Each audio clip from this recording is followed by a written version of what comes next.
Là, nous arrivons à l'homme comme vous et moi. C'est l'homme du milieu. And now we have the man in the middle is the man that we are. C'est le crâne du milieu. C'était un noir. C'est l'homme que nous appelons dans la littérature, si vous voulez, préhistorique, l'homme de Grimaldi. This was a black man. The skull is that of a black man, which we call in prehistoric history the Grimaldi man. On sait que c'était un homme de morphologie noire. Quand on voit sa morphologie, on voit que c'était un noir. Vous voyez bien, la forme du visage est très typique. Et nous l'avons comparé avec un crâne d'Africain d'aujourd'hui. Le crâne de gauche, c'est un crâne de Malien que nous avons dans notre collection à Dakar, à l'IFAN. Et le crâne de droite, c'est le premier homme blanc qui apparaît sur la Terre, à la suite de la transformation de l'homme du milieu. You can see in looking at the skull in the middle that the morphology of this skull is very much that of blacks. That is the skull of modern man. To the left of it, we have the skull of modern African man. It is one of those that is in our collection at the University of Dakar. L'homme qui est à droite maintenant, on ne le verra que l'homme qui est au milieu est entré en Europe il y a 40 000 ans. 40,000 years ago, the man in the middle left Africa and went to Europe. Il va vivre en Europe de moins 40 000 ans à moins 20 000 ans, et c'est pendant cette période d'adaptation à un climat extrêmement froid qui est très différent du climat actuel. Parce que c'est pendant la dernière glaciation que la Terre a connu et qui a duré 100 000 ans. Il va donner naissance, donc par mutation et adaptation, au troisième crâne de droite qui est l'homme de Cro-Magnon. The skull at the extreme right of the screen is that of Cro-Magnon man. It was between 40 and 20,000 years ago that the man in the middle left Africa to go into Europe at a time during what is called the final or the last glaciation. The climate in Europe was extremely cold. It was much colder than it is now. And during this period of some 20,000 years, he underwent the adaptation to become what we know as white man. Donc, c'est bel et bien, si on s'en tient sans préjugés, aux données rigoureusement scientifiques, nous sommes bien obligés d'affirmer en toute sérénité que c'est l'adaptation du Grimaldien à ce climat froid qui a donné naissance finalement au type qu'on appelle conventionnellement maintenant le type leucoderme ou l'homme blanc. Le blanc est sorti du noir à la suite d'un processus d'adaptation à un climat froid. Et cela, tous les spécialistes aujourd'hui le savent dans leur fort intérieur, même s'ils ne le disent pas avec autant de netteté. It is very clear to all of the scientists involved in this field, even if they are only able to say it within themselves and unable to say it publicly, that the man that we know conventionally to be a white man evolved from a black man over a period of some 20,000 years of adaptation to a different climate. And if we are to say with any serenity, resting totally on scientific data, that is the conclusion that we must come to. Donc, nous voyons bien que l'humanité, en sortant de l'Afrique et en s'adaptant aux différents climats de la Terre, a donné naissance aux différentes races. Voilà comment les races sont nées. Donc la race est une notion géographique. Si le premier homme que vous voyez au milieu n'était jamais sorti de l'Afrique, il n'y aurait pas eu de différenciation raciale. L'humanité serait homogène et noire. If the man that we see in the middle there had never left Africa to people other parts of the world, and if those people in other parts of the world in different climates had not, through the process of adaptation, become what they are in various regions of the world, all man would be homogeneous, and all men would be black. le reste de la Terre n'aurait pas été peuplé, serait désert. Et il y aurait eu une seule humanité noire cantonnée en Afrique. Et le reste de la Terre ne serait pas habité. If that man had not left Africa, the rest of the world would have remained a desert, would never have been peopled. Yeah. Donc, voilà. Vous voyez donc que j'ai répondu à la question que vous m'avez posée en demandant où se situe le noir dans l'évolution de l'espèce humaine. Je vous réponds qu'en toute rigueur scientifique, le premier homme de la Terre était un noir qui va se différencier pour donner naissance aux autres races. Voilà la conclusion à cette première question. And so to answer precisely your first question, which is or was, to what extent or in what way do blacks figure in the origin of man, the answer is the first man was black, and it was he who gave birth to other races of the world. You have knocked out my first 5 questions. Vous avez annulé la nécessité de poser les 5 premières questions. Si, il faut les poser parce que j'avais des choses, j'avais noté mentalement des choses auxquelles je voudrais répondre. Même poser-les rapidement. You must still ask them, even if you do it quickly, because he has reserved other information in response to them. Why was it not possible for mankind to have been born in many parts of the earth? Pourquoi n'était-il pas possible que man soit né dans quelques centres dans le monde? Justement, quand les études de paléontologie humaine n'étaient pas encore assez avancées, il y avait 2 théories qui s'affrontaient. When human anthropology had not quite evolved to the extent that it has now, there were 2 theories that kept confronting one another. La théorie selon laquelle l'homme est né en un seul endroit et s'est différencié pour donner naissance aux autres races, celle que je viens d'exposer, avec ses défenseurs. There was the theory that he has just explained, that man was born in one place and became different as he peopled other parts of the world. That theory had its defenders. Il y avait une autre, cette première théorie, c'est celle qu'on appelle toujours la théorie du monogénétisme, c'est-à-dire d'une seule origine de l'espèce humaine. This is called a monogenetic theory. That is, that there was one source for mankind. Il y a l'autre théorie maintenant, comme opposée, qui voulait que certaines conditions étant réalisées, qu'il ait existé un homme né en Afrique, un autre homme né en Europe, un homme né en Asie. Donc, l'homme aurait connu l'apparition de l'humanité, serait le résultat, si vous voulez, de plusieurs centres. L'origine de l'humanité aurait connu plusieurs centres. Et on appelait cette théorie la théorie du polycentrisme, ou du polygénétisme.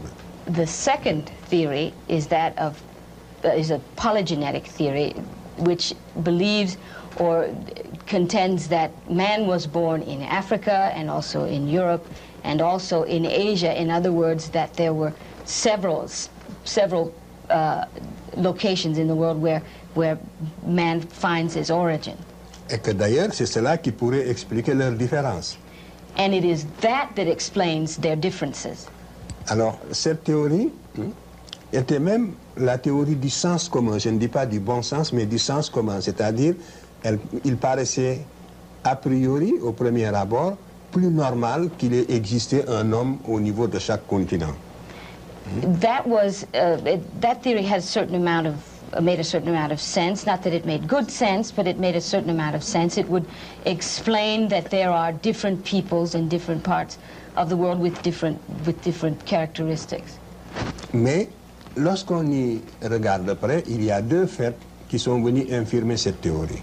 But under closer scrutiny, there were 2 things that made this theory fall apart more or less. D'abord, la nature ne passe jamais 2 fois par le même point dans son évolution. The first is that nature never strikes twice in its evolution. It doesn't ever hit the same place 2 times. Nature doesn't create twice the same thing. In the animal kingdom... the same being. The same being. in the animal kingdom, you can see that throughout the evolution of animals, a being was created, and it either disappeared or changed somewhat, or a new being completely was created, but never the same being twice. And to remain strictly scientific, it doesn't make common sense to say that man was created twice. D'autre part, la recherche préhistorique a prouvé maintenant que c'est la thèse qui paraissait la plus invraisemblable, qui a triomphé maintenant au niveau de tous les scientifiques. Tous les hommes maintenant savent de façon certaine que l'homme a une seule origine, et que c'est dans cette même région du Kenya. Parce que c'est là que nous trouvons, si vous voulez, tous les stades antérieurs, tous les stades antérieurs. It is in this region, that is this region in Kenya, where we find all of the most ancient evolutionary information. It's for this reason that scientists are now able to say, with certainty that at least they know that this is the case, that man could only have been created one time.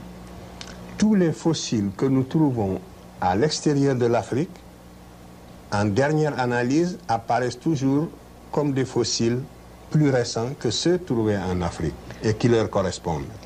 All fossils that have been found outside of Africa have been found under close analysis to be much more recent than those found in Africa. Et aucun autre continent que l'Afrique ne possède la série complète des 6 spécimens dont je vous ai parlé. And no other continent in the world has the complete series of fossils indicating the 6 specimens that I spoke of before. Je vous ai dit que les 3 premiers ne sont jamais sortis de l'Afrique. Ça veut dire que ni en Europe, ni en Asie, encore moins en Amérique, on ne trouve ces 3 premiers spécimens, qui sont le début de l'humanité. These 3 specimens, which represent the very beginnings of mankind, cannot be found in Europe, they cannot be found in Asia, and of course cannot be found in America. They never left Africa. The complete set remains in Africa. Donc, autant de preuves accumulées qui, aujourd'hui, donnent la certitude que l'homme est né en Afrique. The accumulation, then, of the best information now makes it very clear that man had its origins in Africa. Ici, en Amérique, vous n'avez que le spécimen sapiens sapiens. On n'a pas trouvé dans l'état actuel de la science, sur toute l'étendue de l'Amérique, depuis la Terre de Feu jusqu'en Alaska, il n'y a qu'un homme moderne. Et l'Amérique a été peuplée par le détroit de Bering à la fin de la dernière glaciation dont j'ai parlé. Donc, il n'existe qu'un seul spécimen, le dernier ici en Amérique. The only specimen, as we've seen on the slide, that appears in America is that of Homo sapiens sapien. America was peopled through the Bering Straits at the end of the final glaciation, and it is for that reason that we find only Homo sapiens sapien in America. En Asie, on a l'Homo erectus. In Asia, we have Homo erectus. L'homme de Néandertal et l'Homo sapiens. And the Neanderthal man and Homo sapien. En Europe, également, on a l'Homo erectus, l'homme de Néandertal et l'Homo sapiens. In Europe, we have the same, Homo erectus, Neanderthal, and Homo sapien. Et tous sont sortis de l'Afrique. Les uns sont passés par l'isthme de Suez pour aller vers le sud-est asiatique, et les autres sont passés par le détroit de Gibraltar pour aller à travers l'Espagne, dans le midi de la France. Et à partir de là, ils ont irradié jusqu'au lac Baïkal, en Extrême-Orient. Some of them left by the Suez, the Suez Canal, or the Isthmus of Suez, to go into Asia and Eastern Europe, and some went by the Straits of Gibraltar up into the north and into Europe. Et le polycentrisme est une théorie qui voulait absolument établir la hiérarchisation des races, qui voulait démontrer qu'il existe des races inférieures et des races supérieures. This polycentric theory is, to that theory, it is essential, or it makes the effort to establish a hierarchy of races. and to indicate that some races are inferior to others. En effet, si les trois races de l'humanité avaient des origines différentes, on aurait pu supposer que pour une raison ou une autre, il y a une hiérarchisation des capacités intellectuelles. But if Parce qu'ils n'auraient pas eu le même héritage. But if man has the same origin, then of course there cannot be there can be no intellectual hierarchy, because all of the races of the world, the three races of the world, would have had the same intellectual history. Est-ce que j'ai bien traduit ça? Je répète. J'ai dit que si les trois races avaient des origines différentes, on aurait pu supposer qu'elles puissent avoir des capacités intellectuelles différentes. Et donc défendre l'idée de l'inégalité des races. C'est clair? Ça? If the three races had different origins, then one could say that they had different intellectual capacities, having had a different intellectual history. Donc, on aurait pu défendre l'inégalité des races. Cette théorie, donc, est pour la défense de l'inégalité des races, la théorie du polycentrisme. The polycentric theory, then, is essential to defending the notion that there are inequalities between the races. C'est pour ça qu'elle a eu des défenseurs très acharnés. It's for this reason they've had people that it has been defended so vigorously by people. Mais la science l'a définitivement écarté. But science has, without question, set it aside. Donc, la théorie monogénétique, elle, montre que, puisque la souche humaine est commune, que toute l'espèce humaine a les mêmes capacités intellectuelles, qu'elles soient noires, blanches ou jaunes. Je ne suis pas en train de montrer, par exemple, que le blanc est supérieur au noir. Ce ne serait pas que le noir est supérieur au blanc. Ce serait faux. It's the monogenetic theory, then, that poses or will support the notion that because our origins are the same, we have the same intellectual capacities. I am not hoping to say, by saying that, however, that blacks are superior to whites. That would also be false. Donc, aucune race n'est supérieure à l'autre. No race is superior to any other. Toutes les races ont les mêmes capacités intellectuelles. All races have the same intellectual capacity. Justement, le lobe antérieur du cerveau dont je vous ai parlé est le même pour toutes les races. The anterior lobe that I showed in the slide earlier is exactly the same for all the races. On a fait des travaux extrêmement poussés ici en Amérique, en Europe et partout sur l'anatomie du cerveau. The studies of the anatomy of the brain have been numerous and very extensive here in this country, in Africa, and everywhere in the world. En Europe. And in Europe. Oui. Et on n'a jamais trouvé de différence significative permettant une hiérarchisation raciale, surtout au niveau de l'anatomie du cerveau antérieur dont je vous ai parlé. And in no way has a difference any significant difference been found to indicate that there is some anatomical difference in the brains of the various races.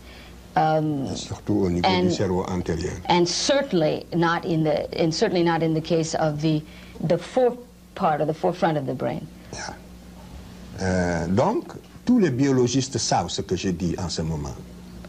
Toutes ces analyses, les résultats de ces analyses sont concluants, et tous ceux qui s'occupent justement de biologie humaine savent tout ce que je vous ai dit aujourd'hui sur ce point-là. Cette question-là aussi, au niveau de tous les scientifiques sereins, objectifs, est une question qui est acquise. This is a picture of the Piltdown man, and it is to demonstrate to you the lengths to which certain anthropologists have gone to establish their theories. The Piltdown man was created by a British anthropologist in 1912 by the name of Downson, c'est un géologue. A geologist, I'm sorry. He was a geologist, Mr. Downson. Il a fabriqué de toutes pièces ce fossile qui est faux. He fabricated by piece this fake fossil. Il l'a enfoui dans les sables du Sussex en Angleterre. He dug in the dirt in Sussex in England. Vous voyez bien, regardez bien, vous verrez qu'il a le front haut comme un homme moderne. Il est comme nous, il a les yeux et un grand front. Like modern man, he has eyes and he has the forehead as modern man does. Mais vous voyez, regardez sa mâchoire. Sa mâchoire est une mâchoire de singe, d'orang-outan, avec les deux canines. Regardez les deux canines, c'est une mâchoire de singe. You can see that his mandible, I think it's called, Yes. is that of a monkey. Yes. And his canines Yes. are that of a monkey.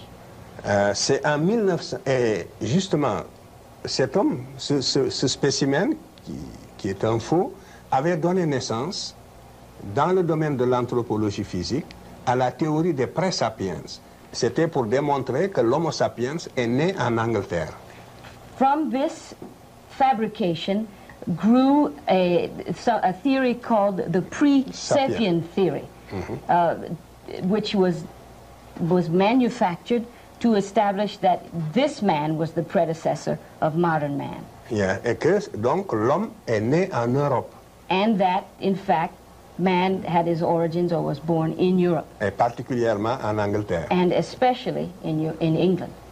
Et vous avez ici des défenseurs, je ne sais pas si je peux les citer, mais il y a des anthropologues américains qui ont épousé cette thèse-là et nous savons aujourd'hui qu'elle est fausse. And there are American anthropologists who took this theory as their own and defended it, and we know today that it is false. En France aussi, il y a eu des anthropologues qui l'ont défendue et nous savons qu'elle est fausse aujourd'hui. And in France also there were anthropologists who defended the theory, and of course we now know that it was false. Et comment a-t-on su qu'elle est fausse? C'est parce qu'il y a un autre savant anglais de bonne foi, cette fois-ci, qui l'a analysé et qui a démontré sa fausseté.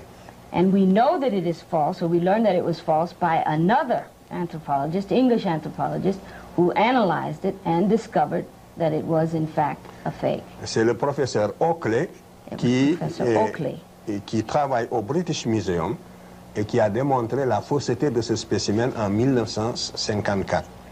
It was in 1955 that Professor Oakley, working at the British Museum, analyzed this fossil and discovered it to be false. Mais vous voyez, pendant près de 50 ans, le mal était déjà fait parce que la communauté scientifique était divisée en deux courants. Un courant défendant la théorie monogénétique et un courant défendant la théorie polygénétique appuyé spécialement sur ce spécimen. But the bad had already been done. For 50 years, this was the theory that created the clash between the polycentric and the monocentric theories. Donc nous voyons quand même qu'il y a des savants de bonne foi et leur action compense justement celle des autres. Et quand nous les rencontrons aussi, il nous faut les saluer au passage. C'est le cas du savant Oakley dont je viens de vous parler. So we must give credit to those anthropologists or those scientists who are working with a clear head and a clear idea or objective spirit, and we must note them as we go along, as we must note Professor Oakley in this case.